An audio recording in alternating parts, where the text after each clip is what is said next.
Welcome to The Explainer. So, let's just jump right in today. We are unpacking the highly anticipated and honestly kind of miraculous return of a 25-year-old niche classic. Originally released way back in 2001, Gothic basically broke every established rule of the RPG genre. And now, well, it's been entirely rebuilt from the ground up in Unreal Engine 5.4. But the real burning question here is, by wrapping this beloved classic in cutting-edge, photorealistic graphics, did the developers at Alchemia Interactive actually preserve its unforgiving soul, or did they just paint a pretty layer over our nostalgia? Whatever they did, it absolutely resonated. 500,000 copies sold across PC, PlayStation 5, and Xbox Series X and S within a single week of its June 5, 2026 launch. For a remake of a European cult classic that originally saw its primary popularity in Germany and Eastern Europe, this staggering first-week sales figure is profound. It proves without a shadow of a doubt that there is a massive, starving market out there for an uncompromising, old-school revival that doesn't treat the player like a child. To understand exactly how they pulled this off, here is our roadmap for today. A cult classic returns, the Unreal Engine beast, old school no handholding, the faction survival guide, critics versus players, and finally, the final verdict. All right, Section 1. A cult classic returns, rebuilding a legend. Rebuilding a massive open-world RPG from scratch is, frankly, a massive financial gamble, but it transitioned into an immediate commercial triumph almost overnight. Publisher THQ Nordic saw the massive success of the remake renaissance happening between 2024 and 2026. Think games like Resident Evil 4 and Dead Space, and they took a calculated risk. Developing a current-gen Unreal Engine 5 game costs an estimated $15 to $25 million, but selling 500,000 units in week one, that generated roughly $25 to $30 million in revenue before platform cuts.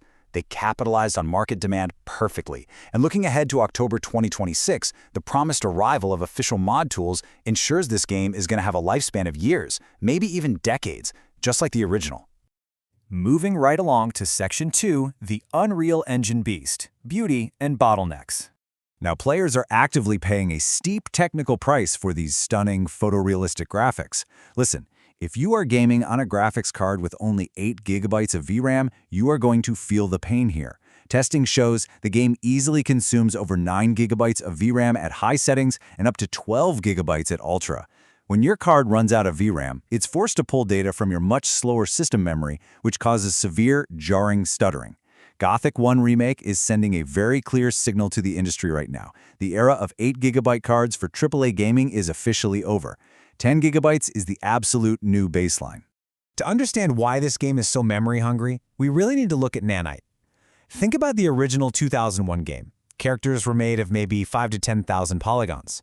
Well, Nanite is a virtualized geometry system that allows the engine to display literal millions of polygons simultaneously. This means the microscopic details on rocks, tree bark, and leaves are fully modeled and visible. It looks absolutely incredible, but it just devours memory bandwidth. Combine Nanite with Lumen, Unreal Engine 5's dynamic global illumination system, and things get heavy. Lumen calculates realistic light and shadows in real time. So as the sun moves across the sky over the mining colony, every single shadow from every tree branch dynamically shifts. It replaces the old baked-in lighting of the past. But again, pushing this much real-time data pushes modern hardware to its absolute breaking point. These settings are incredibly punishing, even on the absolute best hardware money can buy. Just think about this, a massive 60% frame drop on an RTX 4090 at 4K resolution. On the default Gothic preset, you're getting a perfectly smooth 85 frames per second. But if you flip the switch to the maximum Alchemia Overdose preset, which maxes out global illumination, shadow quality, and foliage density, you plummet to a super choppy 35 frames per second. Because of these massive demands, stuttering has been a major complaint. So if you're dealing with this Unreal Engine 5 stuttering, here is your rapid-fire survival guide. First off, installing the game on an NVMe Gen 4 SSD is absolutely non-negotiable. The game aggressively streams 3 to 5 gigabytes of data a second when you travel. Traditional hard drives will literally cause multi-second freezes. You'll also want to enable shader pre-compilation in the menus, disable Windows Control Flow Guard, and lower your view distance to high just to take some pressure off your storage drive. But the really crucial point here is that your graphics card isn't the only thing suffering. Extensive benchmarking revealed a completely fascinating quirk. The game actually runs 15 to 20% smoother at night. Why? Well, because during the day, hundreds of NPCs in the camps are awake, cooking, working, patrolling.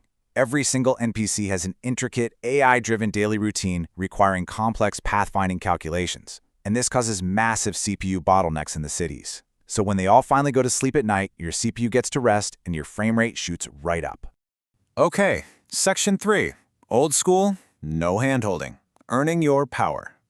Moving away from the tech side, this visual powerhouse stays stubbornly, beautifully faithful to its brutal 2001 roots. One passionate 120-hour Steam review hit the nail on the head, calling it a miracle that finally treats players like capable human beings. That perfectly captures the magic of the game's design philosophy.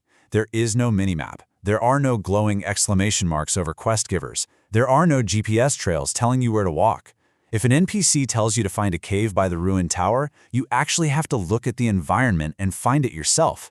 It forces genuine, unguided discovery, treating you like an intelligent adult who can actually solve a problem. And this philosophy extends directly into the combat system. The developers didn't just blindly copy everything from 2001, they fundamentally modernized it. The original game was famous for its clunky, awkward control scheme, affectionately known in the community as Eurojank, where you basically just spam-clicked your mouse. The 2026 remake introduces a Dark Souls-light system instead. Now you must carefully read enemy animations, time your dodges, and execute precise parries.